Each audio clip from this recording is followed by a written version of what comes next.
Bonjour à tous, Merry Christmas, joyeux Noël, bonne fête de fin d'année, et bonne année parce que je sais pas du tout quand est-ce que sortira cette vidéo, donc tout aussi bien c'est la bonne année. Donc bonne année 2026 à vous, la santé, le bonheur, tout ce qui va avec. En espérant que cette année soit meilleure que 2025, ce sera pas compliqué. Mais aujourd'hui on se retrouve pour l'FAQ, que personne n'a demandé, que personne n'attendait, mais que j'avais envie de faire depuis un bail. Je tiens à préciser que cette vidéo est à l'impro total, il n'y a pas de texte, rien. Donc il y aura beaucoup de répétitions, des donc, des voilà et des de ma part. J'en suis sincèrement désolée. Sur ce, ne perdons pas plus de temps, commençons! C'est parti pour l'FAQ! Il y a des questions Instagram et YouTube. On va commencer par Instagram, parce que j'en ai pas eu beaucoup. Question numéro 1. Est-ce que tu veux un dessert? Ah, ça c'est ma mère, ça. Non, maman, j'ai assez bien mangé. Merci d'avoir posé une question. Question numéro 2. Bigaro ou Bigorno? François Bayrou. Quelle est ta meilleure année scolaire? Intéressant. Bah en vrai, je vais être honnête avec vous, je pense pas qu'il y ait de bonnes ou de mauvaises années scolaires. Parce qu'en vrai les gars, soyons sincères, il y a toujours une couille quoi qu'il arrive. Soit c'est l'emploi du temps qui est pourri, soit c'est la classe qui est pourrie, soit c'est les profs qui sont pourris, soit alors il y a d'autres trucs pourris qui font que c'est une année pourrie. Alors franchement, quitte à choisir, je prendrais la 6ème. C'était pendant le Covid, on avait les masques, il y a plein de sales gueules qu'on n'a pas vues. La cour était partagée en deux, ils nous ont mis, nous les 6ème, dans une seule cour à part. Donc on jouait encore aux cartes Pokémon et aux billes, on a grandi extrêmement tard. Puis c'est à partir de là, 6ème, que j'ai commencé à écrire, dessiner, regarder des animés. Ma vie a commencé à partir de la 6ème, je pense. Et après, sinon, la 3ème. Ils ont mis tous les goats dans la même classe, tout le monde était super sympa. J'avais passé une très bonne année de 3ème. Par contre, la primaire, le lycée, tout ce qui va avec, on le fout dans un carton et on le brûle! 4ème question. C'est quand la dernière fois que tu as fait caca? Tout à l'heure avant de manger. J'ai fait de la place. Question numéro 5. Do you like me? Bah écoute, Laura, la question ne se pose même pas en fait. Et toi, do you like me? Donc maintenant qu'on en a fini avec les questions Insta, on va passer direct au gros morceau de YouTube parce que Arkeyans m'a envoyé au moins, une trentaine de questions. Donc on va bien se marrer. Franchement, je la remercie parce que c'est pas avec les questions que j'ai vu que les FAQ allaient tenir debout. Alors évidemment, je tiens à faire sa pub avant. Hein. Franchement, elle le mérite, c'est pour la remercier. Donc en gros, Arkeyans, c'est quelqu'un que j'ai rencontré via YouTube. Je vais vous expliquer aussi pourquoi après du coup.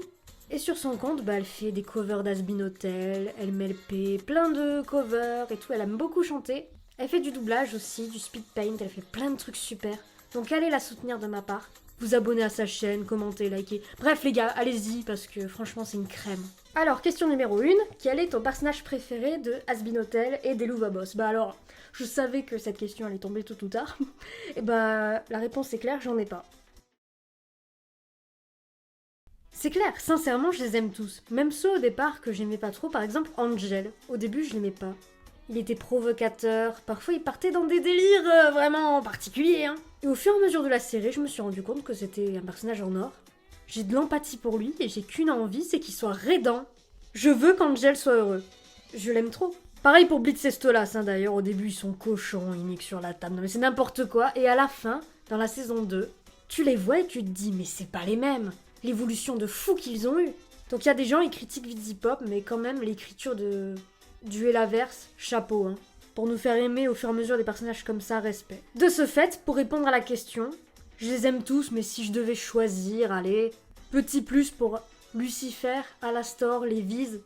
Et en ce qui concerne les Louva Boss, Stolas et Fizzaroli. Mais même là que j'ai dit ça, je me souviens qu'il y a Lut, Serra, Penchus, les Eggboy. Bon bref, j'arrête parce que je les aime tous et je peux pas choisir. Bon bref. Et un personnage que je déteste, il y en a pas. Dans ces deux séries, il y a aucun personnage que quand je le vois à l'écran, je suis là en mode « Oh non, pas lui !» Parce que je sais qu'il y a des gens qui détestent certains personnages du Duelaverse, hein, genre Valentino par exemple. Bon, je vais pas trop rentrer dans les détails, hein. Je pense qu'Octoledi en a déjà assez parlé. Même Crimson ou André Alphus, ils me posent pas vraiment de soucis ces persos. Parce que justement, c'est des méchants. Et quand tu les vois à l'écran, t'es content parce que c'est eux qui vont faire avancer l'histoire. Et s'ils étaient pas là, il y aurait même pas de gentils en fait. Ce que commettent les personnages dans le Helaverse. Tous, hein. Ils ont tous commis un truc au moins horrible. Et pourtant, on les aime quand même. Enfin voilà, parce que surtout les personnages dans le Helaverse, ils sont drôles. Par exemple, pour Val, le fait que ce soit Pierre Tessier qui le double, je trouve que ça rajoute un truc que la VO n'a pas. Genre, le comédien accentue beaucoup plus sur le côté gay et ridicule du personnage. Et c'est ça qui me fait aussi beaucoup l'apprécier de ce fait. Preuve que la VF, parfois, peut vraiment influencer notre point de vue sur un personnage. En général, moi, les personnages méchants, c'est toujours ce que je trouve le plus intéressant dans la fiction. Là, les Viz, je les ai commandés en figurine, ils arrivent en avril. Cadeau de Noël à retardement. Ta série préférée? Alors, j'ai pas vraiment de série préférée. J'aime beaucoup Arcane, mais comme je suis hypersensible, j'ai pas encore tout regardé. Il me manque la saison 2. Honte à moi. Après, une vraie série avec des acteurs et tout, Mon oncle Charlie. J'ai un petit peu regardé avec mes parents, c'est grave sympa. Mais après, vraiment une série préférée que j'ai regardée en entier et que j'ai adorée, H. Le genre de série où vraiment il y a tout qui me fait rire et où toutes les blagues me font rire aux éclats. Impressionnant. Ton film préféré? Alors, sachez que je suis une énorme casse-couille. Par conséquent, je n'ai pas de film préféré. J'en ai plusieurs, j'ai une petite liste à vous proposer. Évidemment, on ne va pas parler de films d'animation parce que sinon on ne s'en sortira jamais. D'entrée de jeu, vous pouvez cocher tous les films avec Louis de Funès dedans. C'est facilement l'un de mes acteurs préférés. Mon enfance entière a été plongée dans du Louis de Funès. Je pense que c'est facilement ça aussi qui m'a donné envie de rigoler et de faire rire les gens. Après, les autres comédies françaises en général, les bonnes, pas les merdes qui sortent aujourd'hui. Mais Les Visiteurs, Le Dîner de con, La Soupe aux choux, tout ça, c'est ma vibe, ça fait partie de mes films préférés. Petit big up surtout aux films de la troupe du Splendide. Les bronzés font du ski. Banger. Le Père Noël est une ordure, les mecs. Un de mes films préférés. Tellement bien ce film. Et Les Parasites aussi. Les Parasites, c'est pas très connu, mais franchement, je vous recommande, ça part en couille à la fin, c'est trop drôle. Tu te reverras, enculé! Et avant de passer à la question suivante, je tiens quand même à parler de 3 films qui m'ont beaucoup inspiré, que ce soit dans mes goûts, ma façon d'écrire. Premièrement, Qui veut la peau de Roger Rabbit? Le mix dessin animé plus prise de vue réelle, j'adore. Puis le côté jazz et détective, oh, je suis fan. Ensuite, notamment La Rose pourpre du Caire. Oui, je sais, c'est vieux comme Hérode, écoutez, j'adore. D'ailleurs, petite anecdote rigolote, l'histoire se passe durant le grand crash boursier de 1929, à savoir l'époque dans laquelle a vécu Alastor. Donc voir un film qui se passe à cette époque, c'est assez intéressant. Voilà, si comme moi vous êtes curieux. Et grosso modo, l'histoire, c'est une nana qui va voir en permanence le même film au cinéma. Et d'un coup, il y a un personnage qui sort de l'écran et qui lui dit qu'il est amoureux d'elle. C'est rigolo, il y a de la romance. Seul truc chiant dans ce film, c'est sa fin. Ouais, la fin, elle m'a laissé quand même un goût assez amer dans la bouche. C'est très terre à terre, j'en dis pas plus, mais voilà quoi. Et on va terminer de parler de film avec l'un de mes gros coups de cœur, à savoir Amélie Poulain. Je chéris Amélie Poulain, ok? Je connais des gens qui n'aiment pas Amélie Poulain, mais honte à vous! Que ce soit les acteurs et la réal qui est vraiment, singulière. Tout est génial dans ce film, puis les dialogues, mon dieu. L'homme de verre à la fin. Il y a des gens, ils chialent devant la mort de Mufasa, mais moi je chiale en entendant ce que dit l'homme de verre. C'est super beau, puis même le personnage d'Amélie, j'arrive assez bien à m'identifier à elle, Voilà, ce film est banger, c'est vraiment un film pour moi. Et en termes de narration et d'écriture, ça m'a beaucoup inspiré. Je m'étends trop, pardon, maintenant ça va aller vite. Ton animé préféré? Kaguya-sama Love is War! Kaguya-sama Love is War, ma vie. Allez voir ma dernière vidéo sur le sujet. Je pense qu'on voit très bien à ce moment-là que c'est mon animé préféré, j'ai pas besoin de détailler plus. Question suivante, quel est ton livre préféré? Écoutez, là aussi je suis une emmerdeuse, j'ai pas de livre préféré. Des romans à proprement parler, j'en ai pas tant que ça. J'ai plus d'une 60aine de mangas dans la chambre, j'ai pas vraiment de romans. Un roman récemment que j'ai bien kiffé, c'est On ne badine pas avec l'amour. Il y a beaucoup une vibe de Kaguya-sama Love is War dedans. C'est pour ça que j'ai kiffé. Après sinon j'ai lu Hunger Games. J'aime bien les films et ça va, j'aime bien le livre. Mais après j'ai l'artbook d'Arcane. Il faut vraiment que je termine de le lire parce que c'est super intéressant. Tous les petits secrets sur la production de la série et tout, moi j'adore. Mais après, un roman que j'ai bien aimé, je vais un peu tricher parce que ça s'inspire d'un manga, c'est le spin-off bonus de Chainsaw Man, Chainsaw Man Body Story. Genre en gros c'est un roman partagé en 3 petites histoires indépendantes. Et j'ai lu que la première, mais la première j'ai grave kiffé, j'en ai gardé un super bon souvenir. C'est Power et Denji qui vont dans un manoir hanté arrêter un démon. Comme dans la série à un moment donné, quand ils vont dans l'hôtel. Là c'est pareil mais dans un manoir hanté. Et c'est super drôle. C'est écrit d'une façon assez simpliste. C'est-à-dire que même les gens simples d'esprit comme moi peuvent facilement comprendre et lire le bouquin. C'est pas comme Fontenelle là qu'on nous donne en classe, où on comprend que dalle. Question suivante. Est-ce que tu as une liste de lecture et qu'as-tu prévu de lire? Déjà, faudrait que je termine tous les mangas que j'ai dans ma chambre, donc à savoir One Piece. Faudrait vraiment que je continue One Piece parce qu'en plus j'avais bien aimé.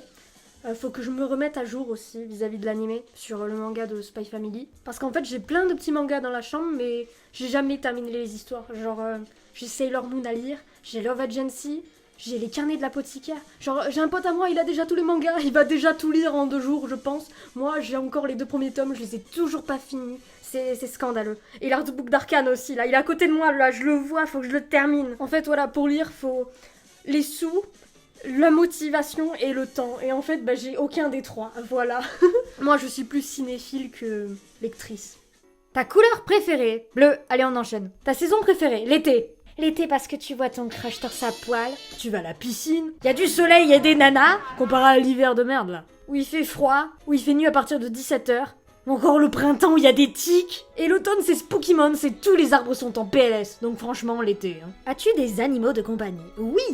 J'ai un teckel à poil dur du nom de Higgins, il a 14 piges, il est censé être en fin de vie, et pourtant il est toujours aussi excité et toujours aussi vivace. Peux-tu me rappeler le micro que tu utilises, s'il te plaît? Mon micro, je vais te le montrer. Bon, c'est un peu le bordel dans ma chambre, pardon. Mon micro, c'est le Gaming X Trust. Voilà, donc tu tapes Gaming X Trust. Donc c'est celui-là. Il est très très long. As-tu vu cette quenouille? Je sais pas si c'est le meilleur micro de la Terre, mais il fait le taf. Désolée encore une fois pour le bazar qu'il y a dans ma chambre. J'avais commencé hier à ranger, mais j'ai arrêté. Donc, the microname is Gaming X Trust. Comment as-tu découvert Hazbin Hotel et Louva Boss? Grâce à Internet. Quand j'étais petite, j'avais vu beaucoup de trucs passer, le pilote, Addict, tout ça, mais j'ai mis beaucoup de temps avant de le regarder. Hazbin, j'ai regardé, j'étais en 3e. C'était vachement tôt. Mon meilleur ami, il est en 3e, et je l'interdis de regarder Hazbin Hotel. Pour vous dire, comme je suis sévère. Mais après, je trouve que c'est vachement tôt quand même. Parce que, à savoir encore une fois que je suis extrêmement sensible, et donc à chaque fois je me renseigne sur les séries, etc. avant de les regarder. Et dès le départ, j'avais vu qu'Hazbin Hotel et Louva Boss, c'était extrêmement hard. Donc j'avais quand même beaucoup attendu avant de regarder. Jusqu'à, qui sorte le trailer pour Amazon Prime, et je suis vraiment tombée amoureuse de la série sans même l'avoir encore regardée. Que ce soit les décors, les chara-design des persos, les chansons aussi. Il y a trop de trucs qui étaient logiques pour que j'aime Hazbin Hotel. Et j'ai plein de potes qui me disent « Mais comment tu peux aimer ça alors que y a pas plus sensible que toi ?» C'est cartoon, peut-être c'est parce que ça passe, voilà, je sais pas. Et en ce qui concerne les Louva Boss, je l'ai découvert de fil en aiguille. Déjà parce que mon youtubeur préféré de tous les temps c'est Neptenio, grand fan des Louva Boss. Dans beaucoup de ses lives il en a parlé, donc j'avais déjà une idée de ce que c'était. Et puis un jour, comme ça, de nulle part, je suis tombée sur la musique de House of Asmodeus, et c'est devenu l'une de mes musiques préférées de la série. J'étais en 4e, je crois, quand j'étais tombée dessus. Mais au scandale, hein! Avec ses paroles hyper choquantes! Et je savais que c'était craignos, mais j'avais trop aimé. Le clip et tout, j'avais trop aimé. Asmodeus, quand il chante, waouh! Résultat des courses, j'ai attendu 1 an après avoir vu Hazbin Hotel pour regarder Louva Boss. J'avais pris des gants, hein. Et j'ai bien fait parce que c'est tellement plus hard. Mais encore une fois, je sais pas pourquoi, j'aime beaucoup. Je préfère Hazbin Hotel sur plusieurs points, mais Louva c'est quand même très très bien. Et TADC. Écoute, TADC, j'ai cliqué sur la miniature, cumulant 403 millions de vues. Tout le monde en parlait, j'étais curieuse, j'ai regardé. Et je considère ça comme bien, sans plus. Genre, je suis pas trop matrixée par TADC. Il n'y a que l'épisode 5 que j'avais vraiment adoré. Après, le reste, ça va. Enfin, ça va. Bon, écoutez, je vais être honnête, je me chie un peu devant TADC. Enfin, je me chie beaucoup plus devant une série comme TADC que des séries du Helaverse. Parce que je trouve que le studio, dans chaque épisode, arrive à pondre une scène de tension palpable. Dans le pilote, c'est quand Pomni elle ouvre les portes. Dans le second épisode, c'est quand Gumigo il est dans la salle avec tous les clones. Enfin, je sais pas, à chaque fois, il y a une scène comme ça où tu serres le cul et t'es là en mode mais il se passe quoi là? Je comprends pas. Et ça me fait beaucoup plus angoisser et stresser que tout le reste. C'est d'ailleurs pour ça que j'ai arrêté de regarder. Je me suis arrêtée à la moitié de l'épisode 6. Parce qu'en fait, l'épisode 6, plus ça va, plus ça part en couille. Je me suis arrêtée à Ragata quand elle chiale, ça m'a mis KO. J'ai pas eu le courage d'aller plus loin. Et je sais qu'à la fin de l'épisode 6, y a un truc qui pète. Avec Jax et tout, je me suis fait spoil. Et puis apparemment, l'épisode 7, c'est l'apothéose. Donc, pareil qu'il voit boss, je vais prendre des gants, je vais attendre un petit peu avant de regarder tout ça, mais je le regarderai sans doute un jour. Ne vous inquiétez pas. Question suivante! Quels sont les dessins animés que tu regardais étant enfant? On va pas parler des films d'animation encore une fois, mais que des séries qui passent à la télé. Déjà, il y a eu Les Petits Diables. Pour ceux qui connaissent pas, c'est les Sisters mais avec un garçon et une fille. Ça crie énormément, il y a de la haine, il y a de l'humour et c'était vachement bien. Sauf la 3e saison, c'était nul à chier. Ils ont changé les musiques, l'animation. Les 2 premières sont nettement meilleures. Et ensuite, surprise, Pokémon XYZ. C'est avec cette génération que j'ai découvert Pokémon. J'ai pas vu les précédentes, mais beaucoup disent que XYZ c'est la meilleure. C'était à l'époque où ils passaient les épisodes dans l'ordre, à des heures précises, où fallait être devant la télé à telle heure pour regarder Pokémon, où ils passaient les nouveaux épisodes en inédit. Dites-vous, lors de la première diffusion de la Ligue, j'étais là. J'ai assisté en version inédite pour la première fois au combat Sachanobi contre Dracofeu. Franchement, banger. Mais je pense la série qui m'aura le plus marqué au fer rouge, c'est Kailou. C'était une série extrêmement mature quand on réfléchit 2 secondes. Pendant que les autres gamins se tapaient les cités d'or, Martin Matin, bah moi je regardais Kailou, les mecs. Et c'était pas le même bail. Il y avait des blagues salaces, parfois. Franchement, c'était des fous. Ce que j'adorais aussi par-dessus tout dans cette série, c'était ses références. Toutes ces références à la pop culture qu'il y a. Musicale, cinématographique, c'est un vrai festival. Il y a un épisode où il joue à Koh-Lanta, un autre à Retour vers le futur, et t'as des références à Britney Spears, Au bon, la brute et le truand, vraiment c'était un truc de fou. Même niveau doublage, il y avait d'excellents comédiens dans Kailou. Emmanuel Garijo, Dorothée Pousseau et plein d'autres. Par contre, la saison 5 c'est une énorme merde. Et c'est par ailleurs ce qui a conduit la série à sa perte. Parce que tout le côté mature qui faisait la force de la série, ils l'ont enlevé. Ils ont privilégié un public plus enfantin. Ce qui fait que c'est une énorme daube. Et d'ailleurs, la saison 5 c'est la dernière. Ils ont rien prévu après. En soi, quand on voit ce qu'ils en ont fait, c'est pas très grave. Question suivante, on se rapproche de la fin, c'est parti, c'est parti. Comment te décrirais-tu? Là, j'ai surtout des défauts en tête, mais pas des qualités. Pour commencer, je suis hypersensible. Mais ça, c'est vraiment chiant. À peine on te fait une remarque, tu chiales. Tu stresses tout le temps, t'angoisses tout le temps, c'est vraiment pénible. Je souhaite à personne d'être hypersensible. Puis même niveau divertissement, c'est restreint. Même l'épisode 6 de Digital Circus, j'arrive même pas à le finir, c'est pour vous dire. Autre défaut relou, je suis perfectionniste. Le dessin, la vidéo, si c'est pas nickel, je poste rien. C'est pour ça qu'Artchokers, ça prend des plombes à écrire. Faut que ce soit irréprochable. Alors que c'est pas possible. Et après, en général, j'ai pas confiance en moi, du tout. Le genre de personne qui vérifie 10 fois si elle a bien envoyé le message à la bonne personne et si elle s'est pas plantée. Mes défauts sont pas des red flags, mais c'est pénible à vivre. Si quelqu'un les veut, je dis pas non. Prenez-les. Je vous les vends à 1 euro. Mais après, des qualités que j'ai, honnête. Je mens jamais en règle générale. Je vois pas l'intérêt. Comme je l'ai dit tout à l'heure, je suis passionnée aussi. Si je fais les trucs par passion, en général je les fais et je travaille. Mais après, apparemment, je suis drôle.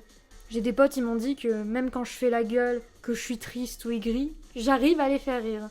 À dire des conneries, à les faire rire. C'est pas magnifique, ça? Puis après, j'essaie d'être souriante, quoi. Parce que les personnes qui font la gueule, en général, c'est pas très attirant. Puis aussi, au collège, j'ai beaucoup de souvenirs de moi où je pleure. Donc je me dis, les gens qui m'ont vu au collège, ils doivent avoir les mêmes souvenirs que moi, en fait. Ils doivent pas garder une image positive de moi. Donc maintenant, je fais l'effort de sourire tout le temps, un peu comme à l'Astor. Moi, je me dis, les gens, quand ils se souviendront de moi, peut-être, ils verront une nana souriante, qui dit des conneries, et qui fait rire la galerie. Franchement, ça me plairait. Ça me semble pas mal tout ça. Question suivante. Avant-dernière question. Fais-tu du sport? Putain, mais vous voulez m'achever, là. Écoutez, je descends tous les jours 25 marches d'escalier pour descendre de chez moi. Est-ce que c'est pas à considérer comme un sport? Non, en fait, les gars, je vais être honnête avec vous, c'est pas que j'aime pas le sport, c'est juste que je suis nulle. Peu importe ce que je fais, je finis à l'hôpital. Des coups, c'est moi. Izuku Midoriya, c'est moi, les gars. C'est surtout vis-à-vis du collège que j'ai un mauvais a priori sur le sport, les gars. Au collège, tu sais, quand t'es la dernière personne choisie devant tout le monde pour les équipes, que personne veut de toi, et quand le prof il te dit « Ah bah tiens, va dans ce groupe », tout le monde fait la gueule. Ah ça, c'est horrible, ça. Je souhaite ça à personne, ça aussi. Atroce. Puis bon, la balle aux prisonniers, tu termines en prison, on t'en sors jamais. Le basket, t'es un aimant à ballon, tu te prends 3000 ballons dans la tête, tu fais que saigner du nez. Ah, horrible, horrible les gars, horrible. J'ai fait 1 mois et demi de boxe dans ma vie. C'est ma mère qui m'a désinscrit. J'ai rien dit là ce coup-ci, non, c'est ma mère. Puis bon, même parfois, en plus, quand j'essaye d'en faire moi-même du sport, parce que oui quand même, voilà, le sport, ça procure beaucoup de bienfaits, machin, ça fait du bien au corps. J'essaye d'en faire de temps en temps toute seule. Mais après, 50 € d'ostéopathe. Genre cet été, je voulais me faire le summer body, je voulais avoir des petits abdos, tu vois. Et 60 € d'ostéopathe après ça, parce que j'étais détruite. Je me suis tout cassée toute seule. De toute façon, Laura, si t'es toujours là, tu vas à la salle, paraît-il, donc faudra que je me tape l'incruste avec toi, un de ces 4. Même je connais des gens, ils font du crossfit. Faudrait que je me tape l'incruste. Bon, je vais casser le matériel et moi avec, mais azé, on essaye. De toute façon, même là, les problèmes de dos et tout que j'ai, on me répète, les médecins me répètent de faire plus de sport, donc ça va être ma résolution 2026, voilà. Être plus énergique énergétique, je sais pas comment on dit, bref, vous m'aurez compris, être beaucoup plus sportive. C'est mal barré, c'est foutu, mais on essaye, voilà, la détermination.